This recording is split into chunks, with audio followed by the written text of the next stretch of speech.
Close your eyes. On November 6, 2017, a developer sent 3 transactions to an Ethereum smart contract they were exploring out of curiosity. In doing so, they accidentally claimed ownership of a shared library that 587 multi-signature wallets depended on, and then, apparently trying to undo it, destroyed the library entirely. $150 million froze instantly. No theft, no escape. The money is still there. The code that would move it is gone. Imagine that you are a software developer. You are not a criminal. You are not even particularly careless. You are doing what developers do every day, exploring an interesting piece of code, testing its functions, learning how it works.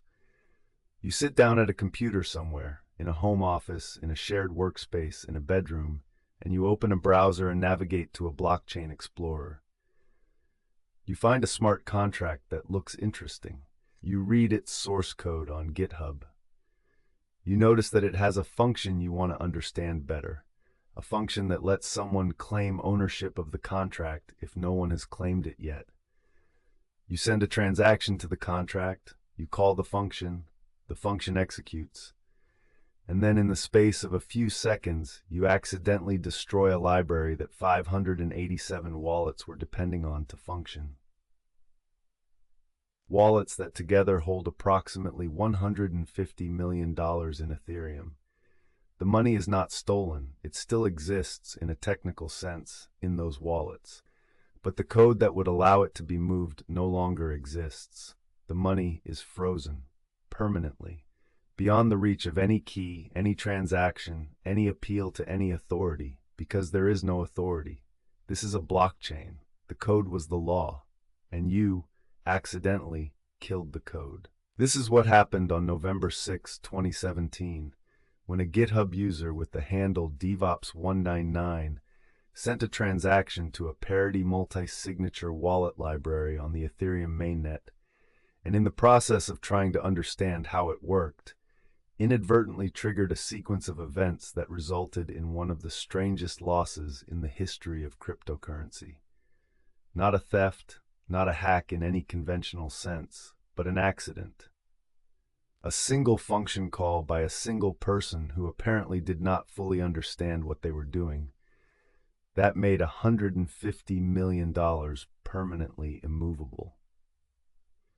The precise timeline of what DevOps199 did and what they understood when they did it has been reconstructed from the transaction record on the Ethereum blockchain and from their own statements in the GitHub issue thread. They had been reading through smart contract code on GitHub, examining the Parity multi-sig implementation, and had noticed that the shared library contract had a distinct set of administrative functions. They had queried the blockchain and found that the library had never been initialized, that the initialization function was callable. Whether they understood, at the moment they called it, that claiming ownership of the library would make them the effective controller of hundreds of other contracts is not clear from their statements. What is clear is that they did call it, that the ownership was claimed, and that their subsequent action, calling the kill function whether to undo their ownership claim or out of curiosity about what the function did, was the transaction that froze the funds. 3 transactions, a few seconds. $150 million. Permanent. The story of the Parity Wallet freeze is, on the surface, a story about a software bug. But at a deeper level, it is a story about the philosophy of code is law. The idea that smart contracts should execute their logic without any possibility of human override, and what happens when that philosophy collides with the irreversible consequences of human error. It is a story about the tension between 2 things that both seem obviously desirable: financial systems that cannot be corrupted by powerful actors, and financial systems that can be corrected when they go wrong. These 2 properties are not fully compatible, and the Parity freeze made that incompatibility concrete and permanent in a way that no previous event in blockchain history had. The story is also given in a way that makes it difficult to fully categorize. It was not a hack in the sense that most crypto exploits are hacks. There was no malicious intent established, no sophisticated attack strategy, no criminal enterprise that walked away with the funds. The funds were not taken.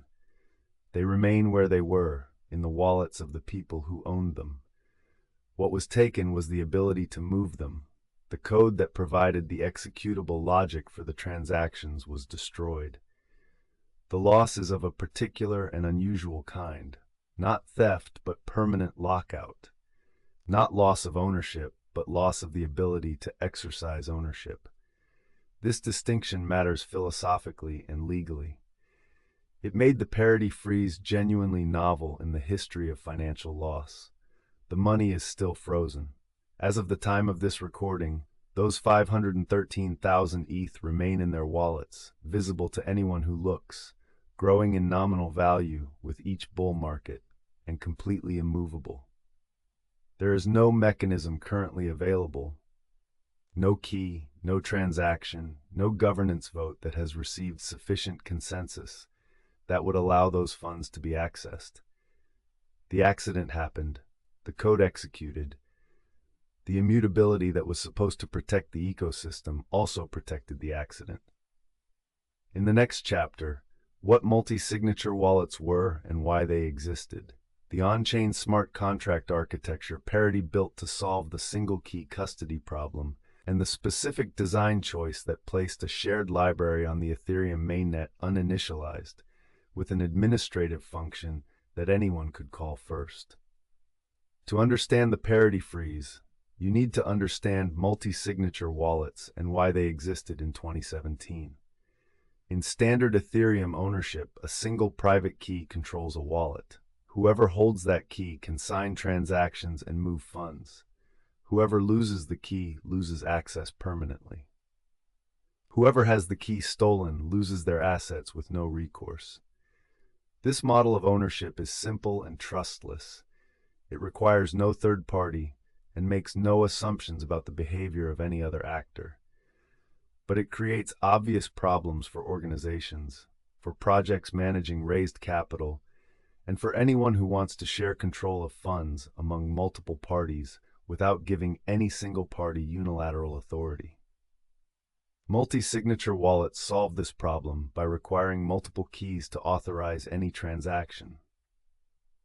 A 2 of 3 multisig, for example, requires any 2 of 3 designated key holders to sign a transaction before it can be executed. This allows an organization to require 2 executives to authorize payments before they go out. It allows an individual to require 2 of their own devices to sign, a laptop and a hardware wallet, for example, so that a compromise of one device does not expose all funds. It allows a group working on a shared project to manage a treasury without any single member being able to act unilaterally. In 2017, as the ICO boom attracted enormous capital into the Ethereum ecosystem, multi-sig wallets became essential infrastructure for projects that needed to hold and eventually spend the ETH they had raised. Parity Technologies was the company behind one of Ethereum's most widely used clients, the software that allowed computers to participate in the Ethereum network by storing and validating the blockchain's state. Founded by Gavin Wood, one of Ethereum's co-founders and the principal author of the Ethereum Yellow Paper that defined the network's technical specifications, Parity was a technically sophisticated organization at the center of the Ethereum ecosystem. In addition to its Ethereum client, Parity had built a smart contract-based multi-signature wallet, a set of Solidity contracts that implemented the multi-sig functionality on-chain rather than in a centralized service. This was, in principle, an improvement over centralized multi-sig services. The logic ran on the blockchain itself, fully transparent and auditable, with no company controlling the keys or the signing process. The distinction between Parity's smart contract multi-sig and alternatives that had existed before it was significant for the organizations that chose it.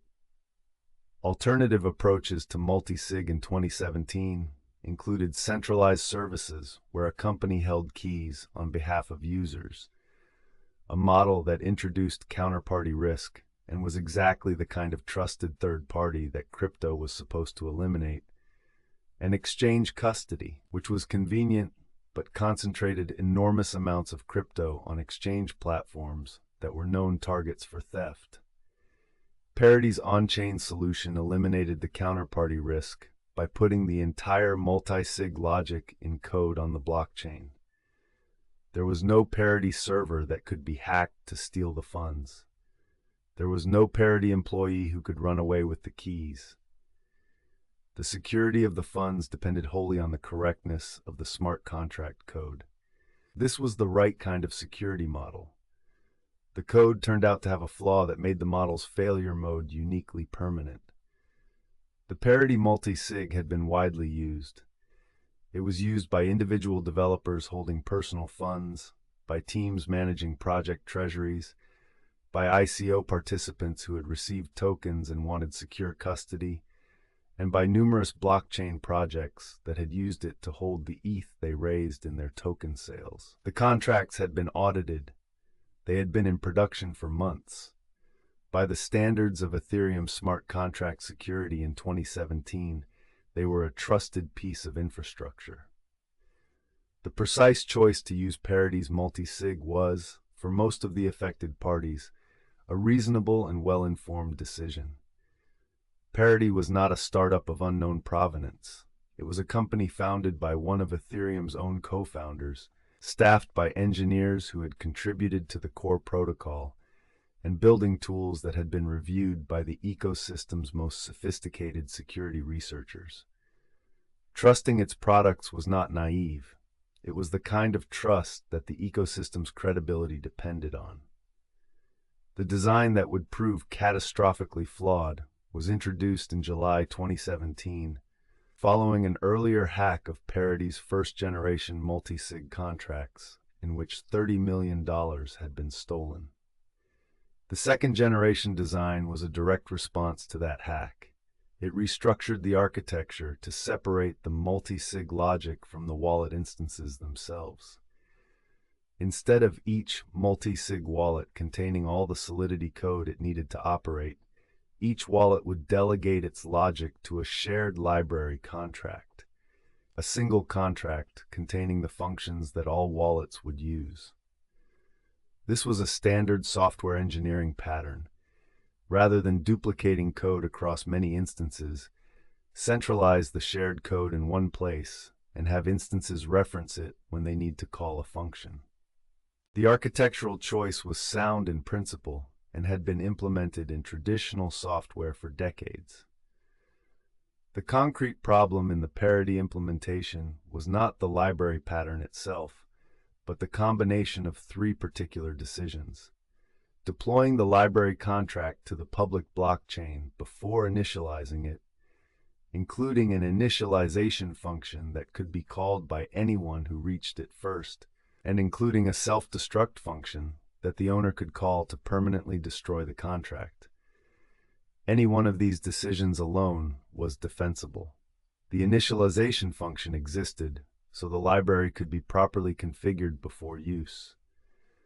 The self-destruct function existed so the library could be cleaned up if it became obsolete or if a more secure version was deployed. The uninitialized deployment existed as a convenience in the deployment process. The assumption was that initialization would follow deployment quickly, before anyone could find and exploit the uninitialized state. The assumption was wrong. It was wrong not because anyone was actively trying to exploit it, but because a developer happened to find the uninitialized contract and interact with it out of curiosity before anyone had run the initialization. The problem was that the library contract was itself an Ethereum smart contract, directly accessible to anyone on the blockchain. It had been deployed with an initialization function, a function intended to be called once when the contract was first set up, to establish its initial owner and configuration. At the time of deployment, the library had not been initialized. It had no owner. It was, in a technical sense, a masterless contract sitting on the blockchain, waiting, without anyone having intended this state, for someone to claim it. GitHub user DevOps199 posted their initial message in the Parity GitHub issue tracker on November 6, 2017. The message was brief and alarming. I accidentally killed it. The "it" referred to the Parity multi-sig library. Below the brief statement was a transaction hash, the identifier of the actual transaction on the Ethereum blockchain that had triggered the crisis. The chain of events that DevOps199 had initiated was, in hindsight, clear and terrible. They had called the init wallet function on the uninitialized library contract, the function that was supposed to be called once during setup to establish the owner of the contract. Because the library had never been properly initialized, this call succeeded. There was no existing owner to reject the initialization, so DevOps199 became the owner of the library contract that all existing Parity multisig wallets depended on for their logic. A single transaction had made a previously unknown GitHub user the master of 587 other people's wallets. What happened next is the detail that separates this event from a mere security incident and makes it something closer to tragedy. Realizing what had happened, or perhaps not fully realizing it, or perhaps curious about what the ownership implied, DevOps199 called the kill function on the library contract. The kill function was a standard administrative function included in the Solidity library that allowed the owner to destroy the contract. In most contexts, killing a library contract would simply disable new wallets that tried to use it. What DevOps199 may not have fully understood, and what Parity's contract design had failed to make impossible, was that killing the library contract would also permanently disable all existing wallets that depended on it. Those wallets called the library for the logic that allowed them to execute transactions. With the library gone, the wallets had no executable logic. They could receive funds, but could never send them. The kill function had been designed for a different scenario, without adequate consideration of what it meant for dependent contracts. The kill transaction executed in seconds. The Ethereum blockchain confirmed it. The library was gone permanently from the blockchain's state. 587 wallets, holding in aggregate approximately 513,000 ETH, worth approximately $150 million at the prices prevailing on November 6, 2017, were frozen. Not stolen. Frozen. The ETH was still there, in the wallets, visible to anyone who queried the blockchain, but the code that would have allowed it to be moved had been destroyed. The GitHub issue, where DevOps199 made their announcement, quickly filled with responses from the Ethereum development community. Initially, there was confusion and disbelief. As the technical community traced the transaction and understood its consequences, the shock in the thread was palpable. Some respondents were furious, in the particular register of fury that technical people express when they encounter a mistake whose preventability is obvious in retrospect. Some were analytical, working methodically through what had happened and what it meant. Some asked the question that everyone was asking: was there any way to recover the funds? The answer that emerged from the technical analysis was no. Not without a change to the Ethereum protocol itself. The blockchain had done what blockchains do. It had executed the transaction, confirmed the state change, and moved on. The speed of the community's technical response was remarkable. Within hours of DevOps199's initial post, multiple independent developers had traced the exact sequence of events, identified the distinct design flaw that had made it possible, and proposed the architectural changes that would prevent the same vulnerability in future contracts. The analysis was public, precise, and shared freely. The DeFi security community, a loose network of independent researchers, protocol developers and smart contract auditors who tracked vulnerabilities across the ecosystem mobilized instantly.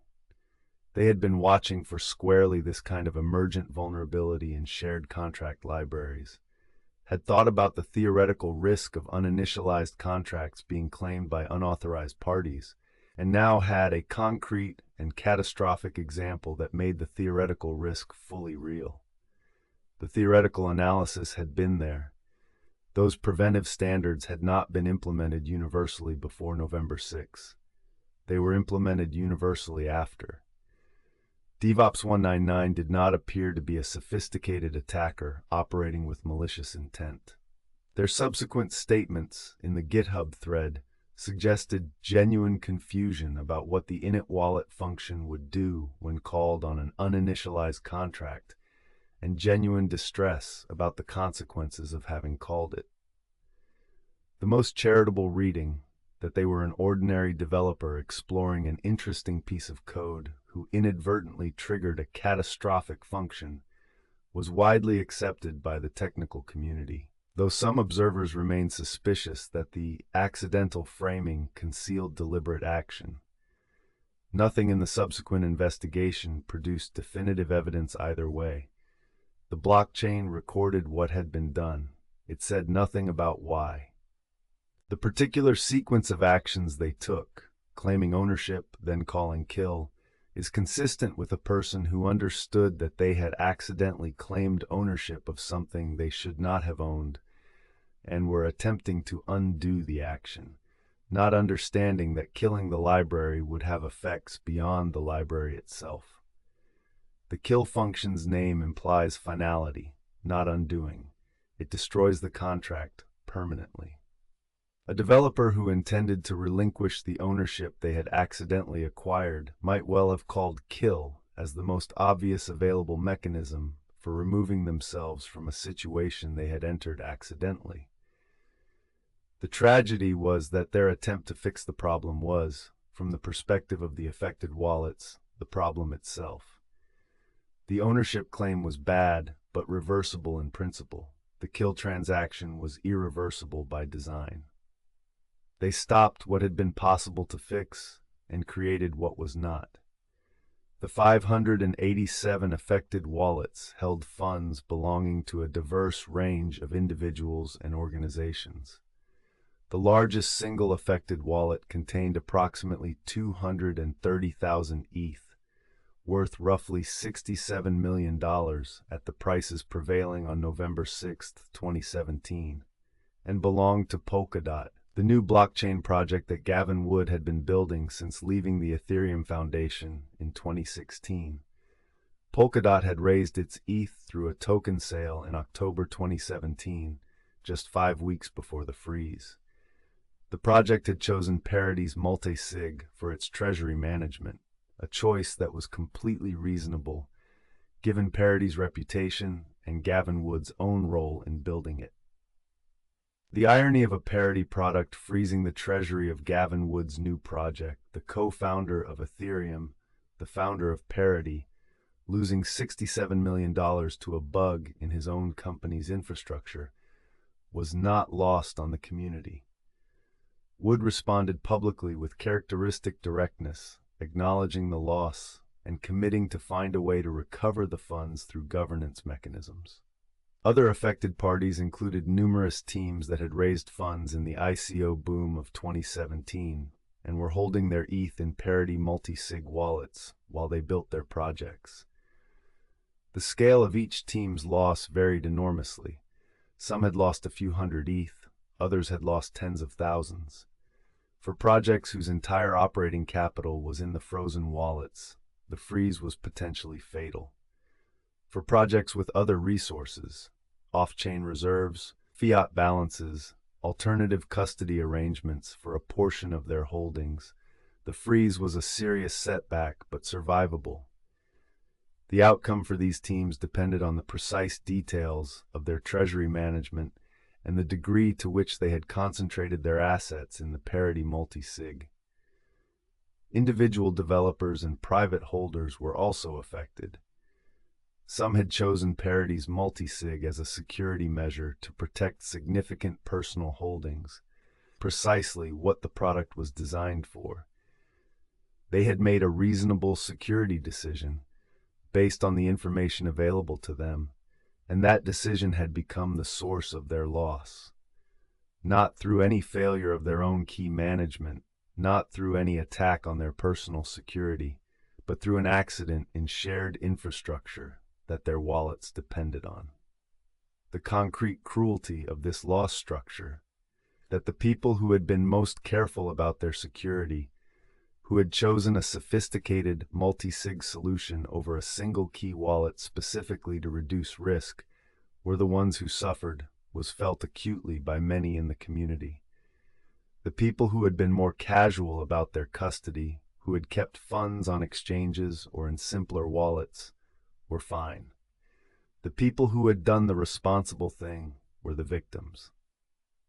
Many of the ICO-funded projects affected by the freeze had been building for only a few months when November 6, 2017 arrived. The token sale boom of that year had been extraordinary in scale. Hundreds of projects had raised ETH collectively worth billions of dollars in a period of months, and the infrastructure for managing that capital responsibly was still immature. Most projects were using whatever tools the Ethereum ecosystem recommended for secure custody. Parity's multi-sig was among the most recommended. The projects that were most diligent about security were most likely to be using it. The projects that had raised the most capital, the ones for whom the loss would be largest, were the ones most likely to have taken professional advice about custody, and that professional advice pointed toward Parity. Some projects found ways to continue. They had off-chain reserves, fiat balances, relationships with investors who could provide bridge funding, and founders who retained enough credibility to raise alternative capital while the EIP 999 process played out. Others did not.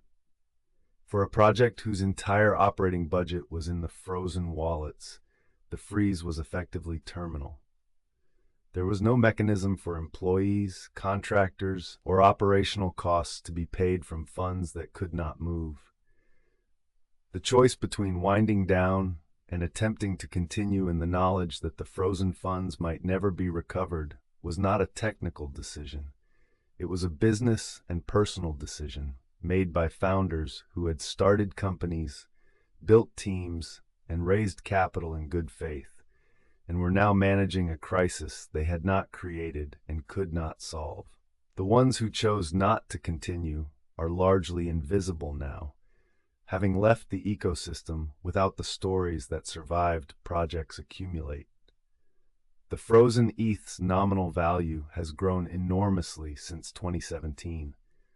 The 513,000 ETH that were frozen at $150 million in November 2017 would be worth substantially more at ETH prices reached in later bull markets. The affected parties have watched this appreciation with a particular quality of grief that has no precise name, wealth that is unambiguously theirs, visible on the blockchain, growing in value with every passing year, and altogether inaccessible. The blockchain makes no distinction between their ETH and ETH that is freely held and freely traded. From the blockchain's perspective, the frozen wallets are normal wallets. It is only the absence of the library code, a library code that was destroyed in seconds by a single function call, that makes them unreachable. The visible growth in the nominal value of the frozen funds means that each passing year adds a dimension to the loss. Not only did you lose what you had in November 2017, but you have also lost all the appreciation that would have accrued to funds you would otherwise have held and managed and deployed. The loss compounds in an individual and painful way that standard loss calculations do not fully capture. The Ethereum community's response to the Parity freeze produced one of the most philosophically significant governance debates in the blockchain space, a debate that went to the heart of what Ethereum was and what its community believed about the relationship between code, law, and the possibility of correction. The Ethereum Improvement Proposal process is the mechanism through which changes to the Ethereum protocol are proposed, discussed, and potentially implemented. Anyone can submit an EIP. Whether it is implemented depends on the consensus of Ethereum's developers, validators, and broader community. In early 2018, Parity Technologies submitted EIP 999, a proposal to restore the killed library contract through a targeted change to the Ethereum state, effectively undoing the kill transaction and returning the frozen wallets to functionality. The technical change was narrow and exactly specified. Restore an actual contract at a particular address to a distinct prior state. It would not change any other part of the blockchain. It would not require a protocol fork in the traditional sense. It would be a targeted state modification. The debate that followed was intense, sustained, and ultimately unresolvable. The arguments in favor of EIP 999 were straightforward. Real people had lost real money through an accident in a trusted piece of infrastructure. The technical fix was just defined and limited in scope. The parties who had lost funds had done nothing wrong. They had made reasonable decisions based on the information available to them. The compassionate and proportionate response to a mistake that was attributable to a given software design failure was to correct that mistake's consequences. And the Ethereum community had already demonstrated in the DAO fork of 2016 that it was willing to make exactly this kind of correction when the circumstances warranted. The proponents of EIP 999 also argued that the parity case was fundamentally different from a situation where funds had been moved by a smart contract that operated as designed. The parity freeze was not the result of a contract executing its stated logic correctly. It was the result of a design flaw, an uninitialized shared library with a self-destruct function accessible to anyone who claimed ownership. The affected wallet's funds had not been transferred. They had been locked by a flaw in the infrastructure they depended on. Restoring that infrastructure would not reverse any legitimate smart contract execution. It would repair damage done by a design error.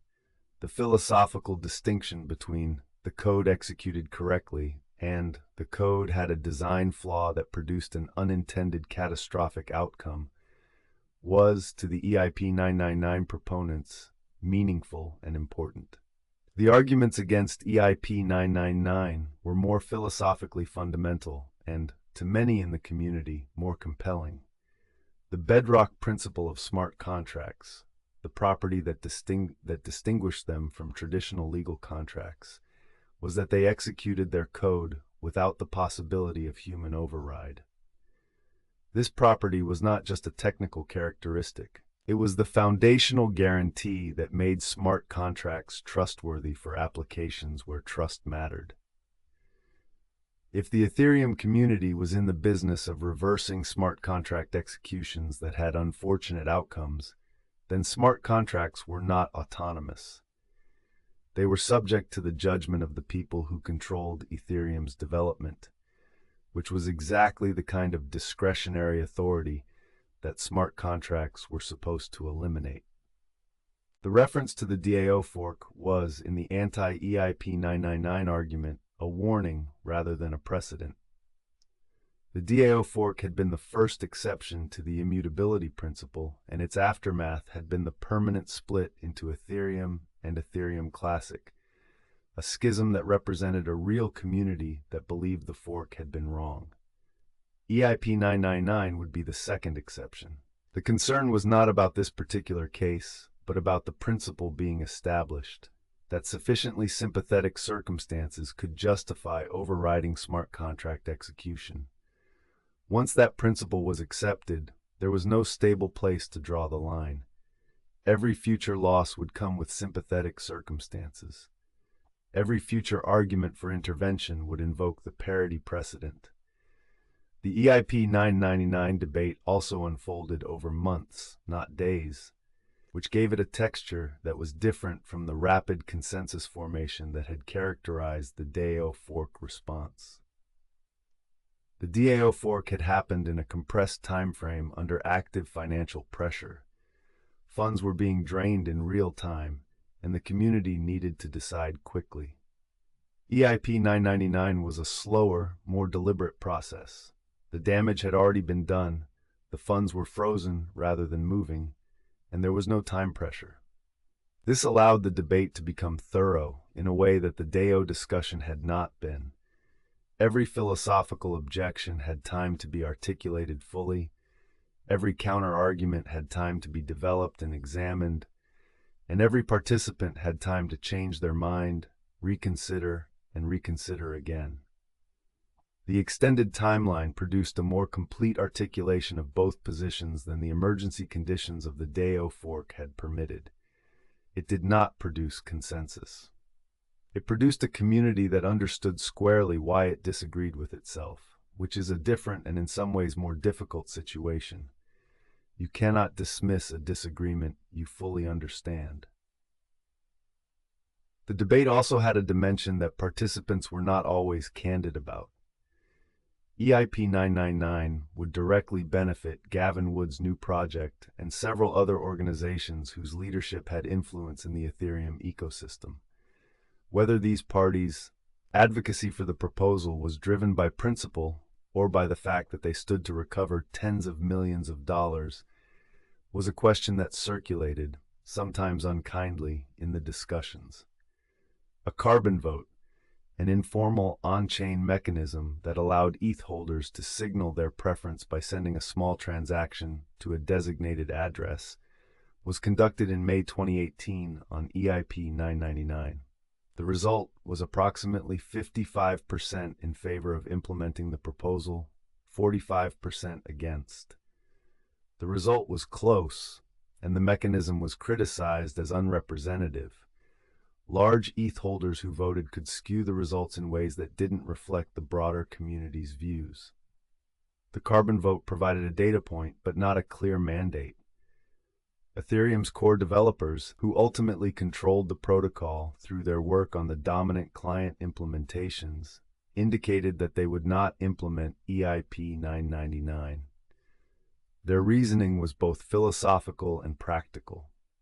Philosophically, the argument was that implementing a targeted state modification in response to a sympathetic case would establish a precedent that would be impossible to apply consistently. Every subsequent loss would generate a community of affected parties asking for the same treatment. No framework existed for deciding which cases warranted intervention and which did not. And building such a framework would require Ethereum's development community to become something like an appellate court for smart contract outcomes, a role that was incompatible with the protocol's foundational commitments. The core developers also noted a structural problem with the EIP 999 debate itself. The people who had the most financial interest in seeing it passed, the parity-aligned organizations whose treasuries had been frozen, were also among the most technically credible voices in the Ethereum ecosystem and had significant influence over the direction of development discussion. This was not a conspiracy.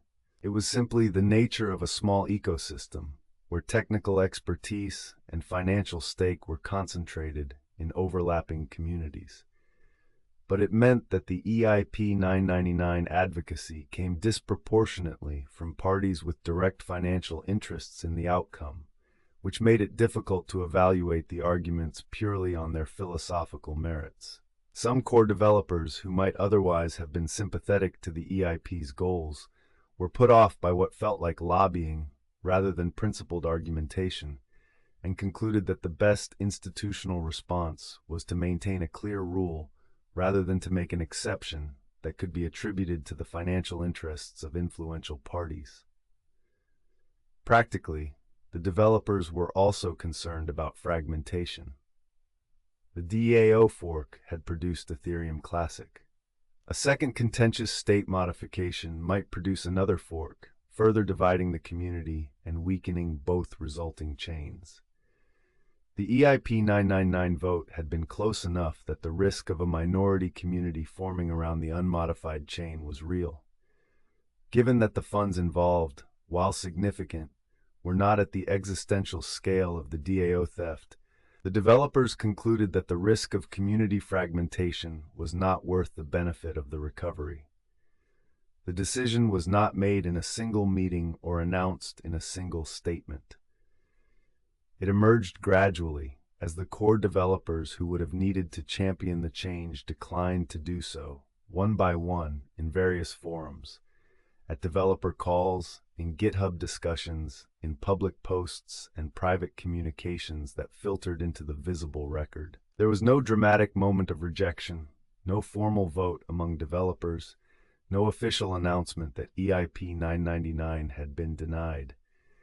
There was simply a slow accumulation of demurrals, each citing roughly similar concerns, until the proposal's absence from any planned upgrade became the effective answer. This is how controversial governance decisions often resolve in decentralized communities without formal authorities, not through a clear no, but through the gradual withdrawal of the active support that would have been required to make yes possible. The affected parties waited for a different answer. The different answer did not arrive. EIP 999 died without implementation. The Parity wallets remained frozen. Parity Technologies continued to operate for several years before winding down in 2020, having never recovered the reputational standing it held before the freeze. The company had been one of the most respected technical organizations in the Ethereum ecosystem. After November 2017, it was permanently associated with the largest single smart contract accident in the network's history. The affected parties, Polkadot, the ICO teams, the individual holders, absorbed their losses and moved on, or tried to. Polkadot launched with alternative funding and became one of the significant blockchain projects of the following years. The frozen ETH remained, growing in nominal value, untouched and untouchable. The parity freeze illustrates a genuine philosophical tension that the blockchain space has been working through since Bitcoin's creation. The immutability that makes blockchains powerful, the guarantee that a confirmed transaction cannot be undone, that the state of the ledger reflects what actually happened rather than what someone wishes had happened, is the same property that makes accidents like the parity freeze permanent. This tension is not accidental. It is designed. The early Bitcoin developers understood that a system in which transactions could be reversed by anyone with enough influence was a system that reproduced precisely the problems that Bitcoin was supposed to solve. If a sufficiently powerful actor, a government, a corporation, a charismatic individual, could reverse transactions, then the guarantee that the money was yours was conditional on that actor's willingness to respect your ownership. The entire point of a blockchain was to make that guarantee unconditional. To achieve unconditional guarantees, the system had to be immutable.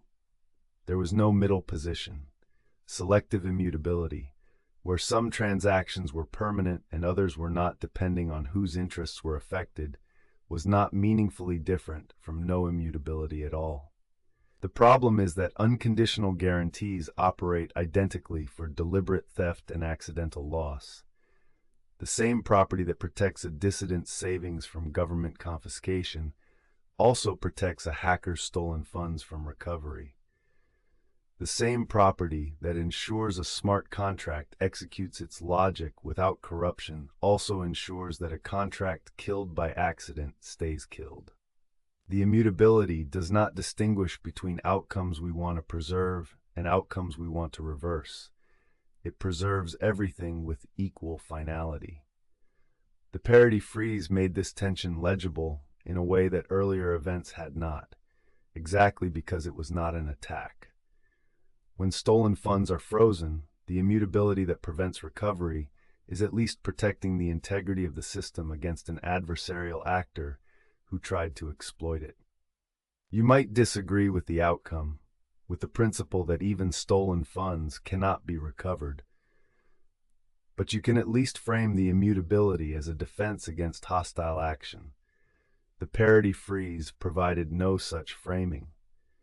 The funds were frozen by an accident, in a contract that had been chosen specifically because it was supposed to provide security. The immutability that protected the accident from correction was not serving any identifiable positive function in this case.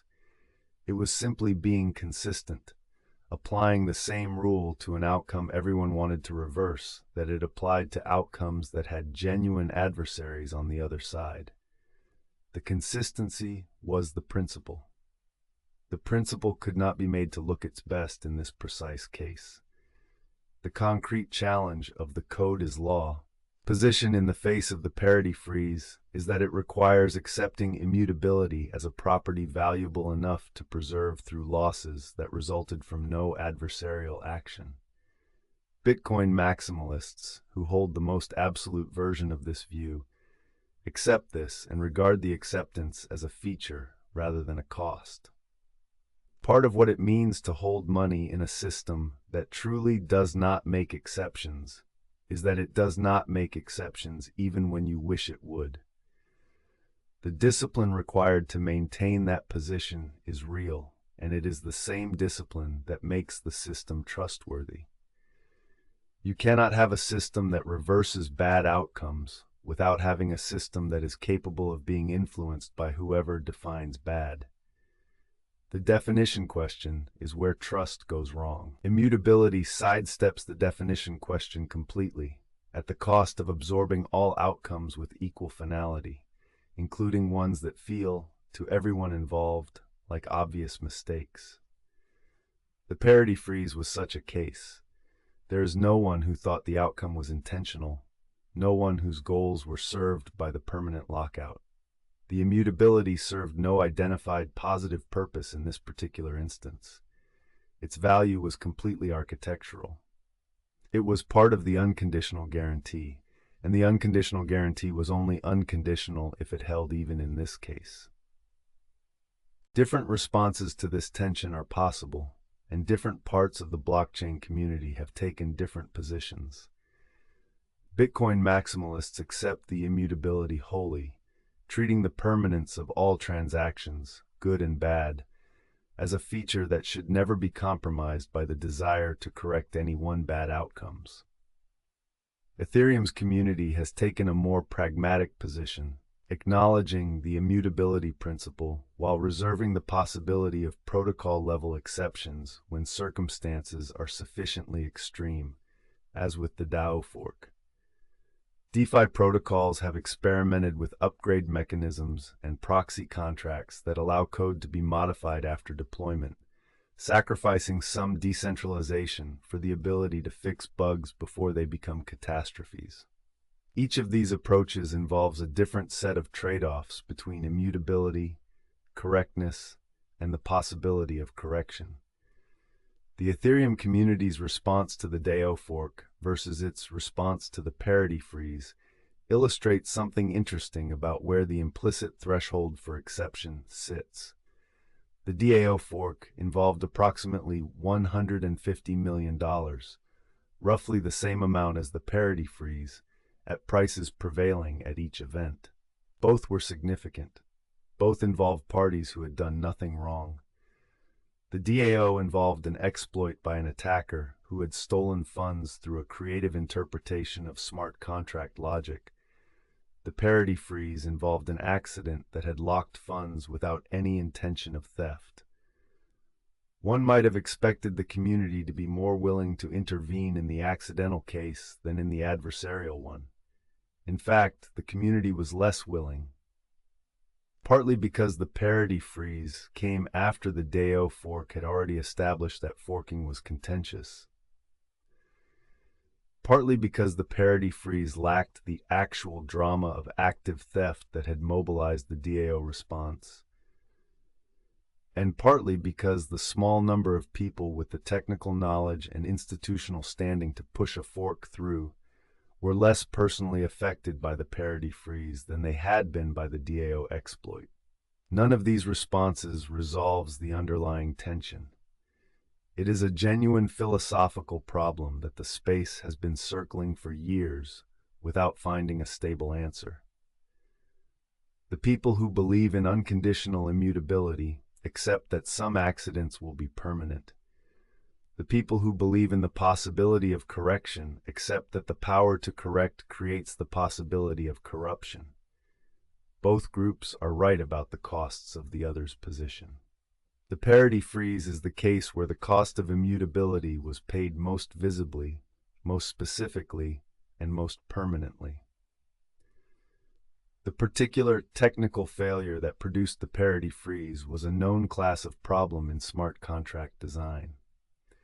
The failure to properly initialize a contract that was intended to be initialized, combined with the presence of a self-destruct function in a shared library that was accessible to anyone who could claim ownership. Both of these design decisions were, in isolation, defensible. Initialization functions exist for good reasons, and self-destruct functions exist for good reasons. Their combination in a distinct architecture, without adequate access controls, produced a catastrophic emergent vulnerability.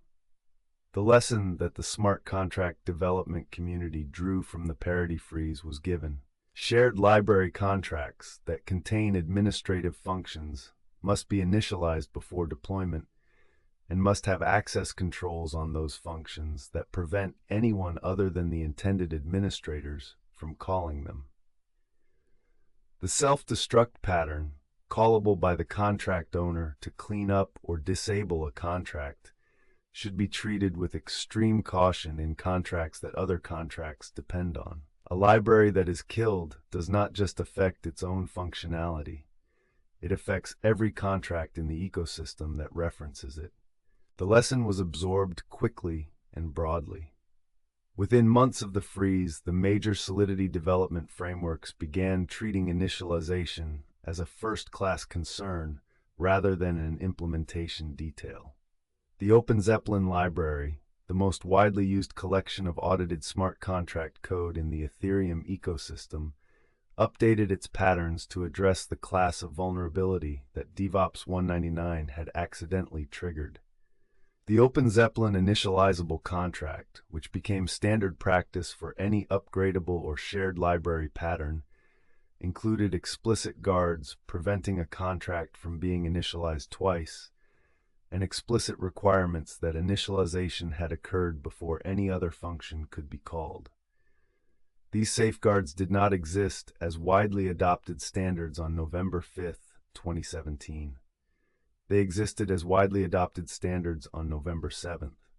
The specification of what careful development meant had been rewritten in one evening by a single function call from a developer who appeared not to have intended to write it. The particular patterns that emerged from the parity lesson went beyond the Open Zeppelin initializable contract.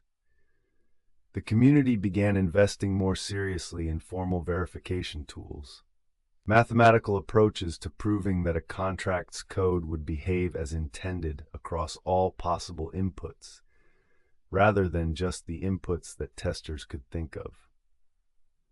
Formal verification had existed as a theoretical technique in computer science for decades, but its adoption in smart contract development had been limited by the complexity of the tooling and the shortage of developers who understood it. The parity freeze provided a powerful argument that informal testing was not sufficient for contracts managing large amounts of value. Contracts that could be killed by a sequence of function calls that a developer might attempt out of curiosity deserved more rigorous analysis than manual code review could provide. The argument was not lost on the ecosystem's most security-conscious developers, who began treating formal verification as a standard component of pre-deployment due diligence for any contract holding significant value. The precise auditing standards for smart contract security tightened substantially in the 18 months following the freeze.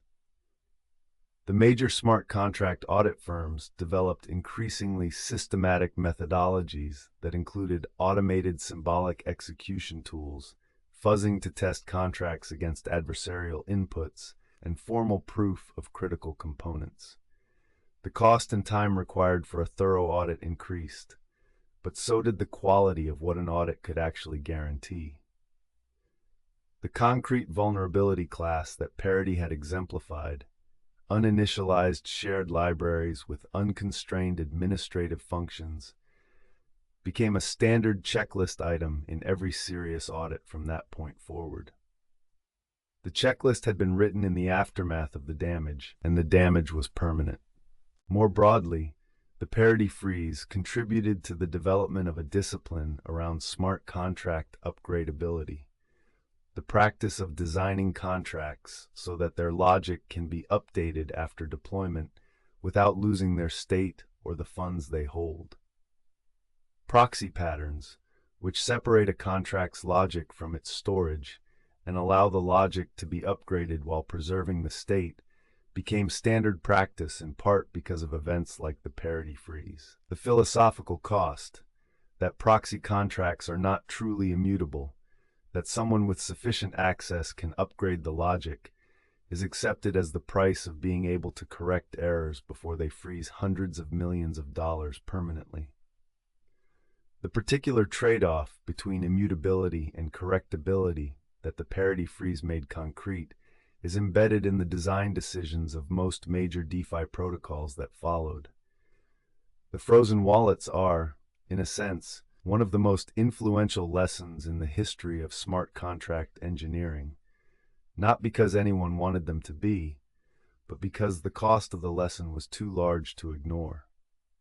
The irony of the lesson is that it pointed toward design patterns that reduced immutability in exchange for correctability, the very property that the EIP 999 debate had concluded should not be compromised at the protocol level. The protocol remained immutable. The application layer became less immutable by design. The community had decided it could not fix this a single accident and had decided simultaneously to make future accidents more fixable. These were not contradictory decisions.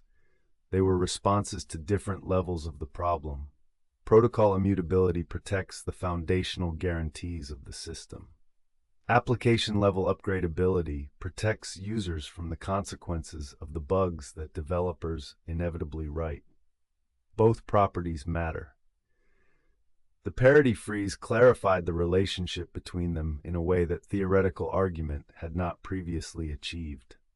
The $150 million is still frozen.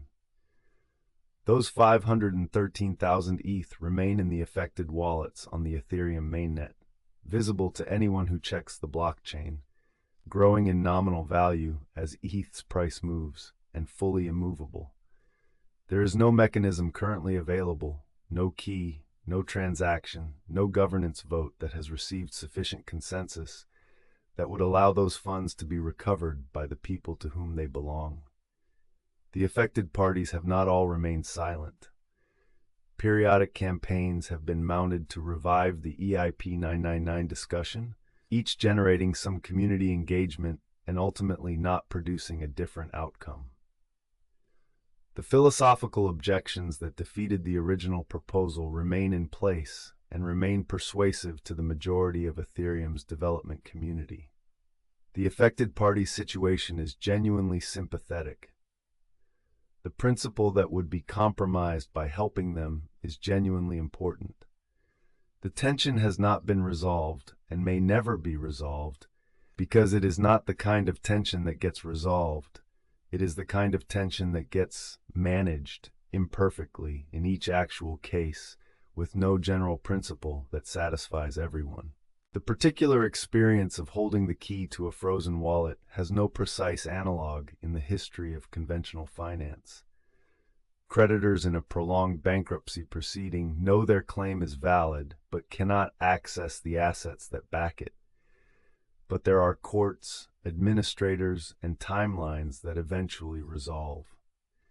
Heirs to an estate caught in probate litigation are in an uncomfortable waiting state but human institutions have the capacity to end it.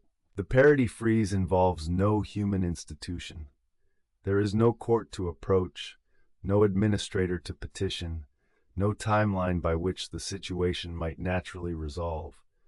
The wallets sit on a blockchain that does not know or care about the humans whose keys open them. The keys still work, technically. They can sign transactions. The transactions can be formed and broadcast. They will never confirm because the code that would execute them is gone. The wallets receive funds without issue. They simply cannot send them. They exist in a state of permanent receipt, accumulating value through continued ETH appreciation, sending nothing, explaining nothing, because they are code, and code does not explain. The people who hold those keys have mostly dealt with the situation the only practical way available, by moving forward, building new projects, establishing new custody structures, and treating the frozen ETH as a loss that is visible on the blockchain and invisible in their current lives. Moving forward was the rational response. The wallets, indifferent to rationale, remain just where they were on November 6, 2017. For Polkadot, the organization that had lost the largest single tranche of frozen funds, the practical consequence of the freeze was the need to raise alternative capital before the project could proceed. Gavin Wood, Parity's founder, retained enough credibility and enough support from the broader crypto community that Polkadot ultimately launched and became a significant blockchain project. The frozen ETH did not prevent Polkadot's development. It delayed it and complicated it and required the team to find different sources of funding. For smaller teams that had concentrated their entire operating capital in frozen wallets, the consequences were more severe. Some projects wound down, some found alternative paths. The diversity of outcomes reflected the diversity of the affected parties' situations and resources. The freeze was the same for everyone. What it cost each affected party depended completely on what else they had. DevOps 199, whoever they are, has not been publicly identified. Their GitHub account has been inactive since the crisis. The single transaction they sent on November 6, 2017, the one that triggered the kill, is permanently recorded on the Ethereum blockchain, associated with a wallet address that links to their GitHub handle and to nothing else publicly known. They left no other trace. They may have moved on with their lives without fully understanding the scope of what their curiosity cost. They may think about it every day. They may have left crypto altogether and never looked back. The blockchain recorded the fact of what happened. It recorded nothing about what it meant to the person who did it. The 587 wallets sit on the blockchain as a kind of monument, not to theft or fraud or greed, but to the distinct property of permanent code in a world that is accustomed to being able to fix its mistakes. They are a reminder that the systems we are building have properties that traditional financial infrastructure does not have, and that some of those properties have consequences that are difficult to fully appreciate until you are holding the private key to a wallet that contains a fortune you cannot touch. The key still works. The wallet still receives transactions. Nothing about your ownership has changed. Everything about your ability to act on that ownership is gone. The Ethereum ecosystem has continued developing in the years since the freeze. The protocol has been upgraded multiple times through major changes like the shift to proof of stake in September 2022. Each of these upgrades was the product of extensive community deliberation, and each was technically capable of including a targeted fix for the frozen parity wallets if the community had chosen to include it.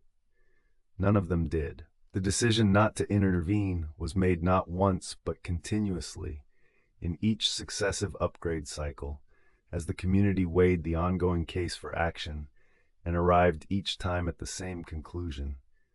The principle matters more than the amount, and the amount, while large, is not large enough to change the principle. The affected parties continue to hold the private keys to their wallets. The wallets continue to contain their ETH. The ETH continues to grow in nominal value. The code that would allow it to move is gone and has not been replaced. The money is still there. It is theirs. They cannot have it. Close your eyes again if they have opened. Somewhere on the Ethereum blockchain, in the immutable record of every state transition the network has ever executed, those wallets exist, holding their ETH, accruing no yield, generating no transactions, sitting in perfect stillness while the world moves around them. Their addresses are public, their balances are visible. The code that would have allowed them to be used no longer exists, killed in seconds by a function call from a developer who appeared not to know what they were doing. The permanence of that record is the same property that makes the system trustworthy. The immovability of those funds is the same property that makes confiscation impossible. These things are not separate. They are the same thing. And the person who sat down at a computer on a Monday in November and sent a transaction to learn how something worked will never be able to explain to the people whose money stopped moving that day why those two things had to be the same thing. Let this settle with you tonight. Let the strange weight of permanence rest in the quiet part of your mind. You are safe. You are still. Rest. Story end.